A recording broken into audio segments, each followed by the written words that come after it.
பாக்குமர தோட்டத்தில் வேலை செய்து கொண்டிருந்த 17 வயது சிறுவன் பழங்குடியின சிறுவனை பாக்கு மரத்தில் கட்டி வைத்து அரை நிர்வாணமாக்கி சித்திரவதை செய்த கும்பல். கொடூரத்தின் உச்சமாக சிறுவனின் பிறப்புறுப்பில் எறும்புகளை கடிக்கவிட்டு காட்டு மிராண்டித்தனம். இந்த அளவுக்கு கொடூரமாக நடந்து கொண்டதற்கு என்ன காரணம்? சிறுவனை துடிக்க துடிக்க துன்புறுத்தியவர்கள் யார்? நடந்தது என்ன?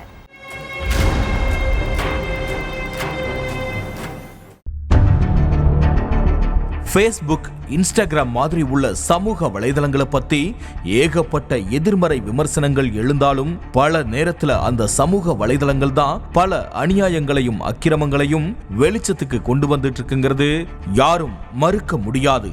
ஆள் நடமாட்டம் இல்லாத இடத்துல வச்சு 17 வயது சிறுவனுக்கு நடந்த கொடூர சம்பவம் சமூக வலைதளங்கள் மூலமா வெளிச்சத்துக்கு வந்து அதிர்வலைகளை ஏற்படுத்தி இருக்கு. கர்நாடகாவுல தாவேங்கார் நகருக்கு பக்கத்துல உள்ள அஸ்தபன ஹள்ளியை சேர்ந்த 17 வயசு சிறுவன் பள்ளி படிப்பை பாதியிலேயே விட்டுட்டு கூலி வேலைக்கு போயிட்டு இருந்திருக்காரு. பழங்குடியின சமுதாயத்தை சேர்ந்த இந்த சிறுவன் ஊர்ல உள்ள ஒரு சில சிறுவர்கள், இளைஞர்கள் கூட சேர்ந்து அங்க உள்ள பாக்கு மர தோட்டத்துக்கும் அப்பப்போ வேலைக்கு போயிட்டு இருந்திருக்காரு. அப்படி ஒரு நாள் பாக்கு மர தோட்டத்துல எல்லோரும் வேலை பார்த்துட்டு இருந்திருக்காங்க. அதுல ஒரு இளைஞர் தன்னோட பர்ஸ்ல 1000 ரூபாய் வச்சிருந்ததாவும் அத அங்க உள்ள மரத்துக்கடியில வச்சுட்டு வேலை பார்த்துட்டு இருந்ததாவும் சொல்லப்படுது.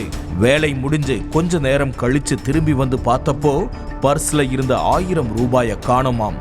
உடனே அங்க இருந்த சிறுவர்கள், இளைஞர்கள்னு எல்லோரும் சேர்ந்து அந்த குறிப்பிட்ட சிறுவன் தான் பணத்தை திருடி இருப்பான்னு சொல்லி அவன் கிட்ட கேட்டு இருக்காங்க. அதுக்கு நான் பணத்தை எடுக்கவே இல்லை, நான் பாட்டுக்கு என் வேலையை மட்டும்தான் பார்த்துட்டு இருந்தேன்னு சொல்லி அந்த சிறுவன் சொல்லி இருக்கான். ஆனா சிறுவன் சொன்னதை கொஞ்சம் கூட காது கொடுத்து கேட்காத அந்த கும்பல் அவன்தான் பணத்தை திருடி இருக்கான்னு முடிவே பண்ணிட்டாங்க.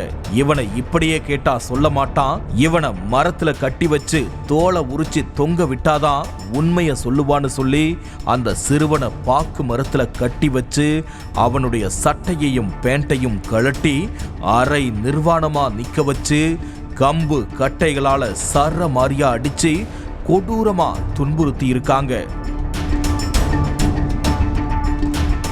எல்லாத்துக்கும் மேல கொடூரத்தின் உச்சமா அந்த கும்பல் பண்ண விஷயம் சிறுவனை மட்டுமில்ல, வீடியோ பாக்குறவங்களை கூட நடுநடுங்க வச்சிருக்கு. ஏற்கனவே மரத்துல கட்டி வச்சு அரை நிர்வாணமாக்கி கண்மூடித்தனமா அடிச்சு சித்திரவதை பண்ணது போதாதுன்னு சிவப்பு நிறத்துல உள்ள எறும்புகளை அந்த சிறுவனோட உள்ளாடைக்குள்ள போட்டு அந்தரங்க உறுப்ப கடிக்க விட்டுருக்காங்க. எறும்பு அந்தரங்க உறுப்ப கடிக்க கடிக்க வலி தாங்க முடியாம அந்த சிறுவன் கதறி துடிச்சிருக்கான். ஆனா அப்பவும் வெறி அடங்காத அந்த கும்பல் தொடர்ந்து அவதூறா பேசியும் தாக்கியும் ரண கொடூரமா அந்த சிறுவனை சித்திரவதை பண்ணியிருக்காங்க.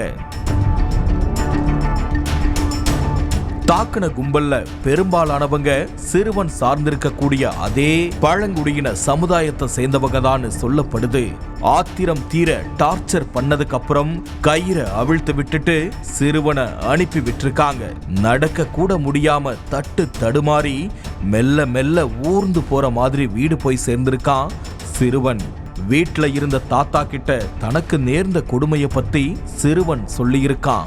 அதுக்கப்புறம் சிறுவனுடைய தாத்தா கொடுத்த புகாரின் அடிப்படையில சுபாஷ், லக்கி, தர்ஷன், பரசு, சிவதர்ஷன், ஹரிஸ், பட்டி ராஜு, பூமி, மதுசூதன்னு மொத்தம் 9 பேர் மேல 3 பிரிவுகளின் கீழே வழக்கு பதிவு பண்ணி போலீசார் விசாரணை நடத்திட்டு இருக்காங்க.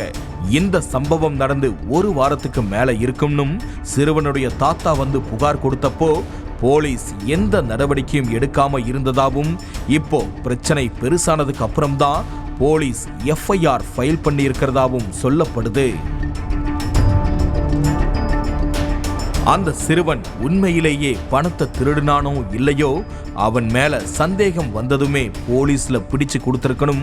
அதை விட்டுட்டு சிறுவன் தான் திருடி இருப்பான்னு அவங்களே முடிவு பண்ணிக்கிட்டு அவங்களே சிறுவனை தண்டிக்கணும்னு நினைச்சு இவ்வளவு கொடூரமா சித்திரவதை பண்ணினது கொடூரத்தோட உச்சம்னும் அந்த காட்டு மிராண்டி கும்பலுக்கு கடும் தண்டனை கொடுத்தாதான் இது மாதிரியான விஷயம் இனிமேல் நடக்காம இருக்கும்னு வலியுறுத்தி இருக்காங்க அப்பகுதி மக்கள்.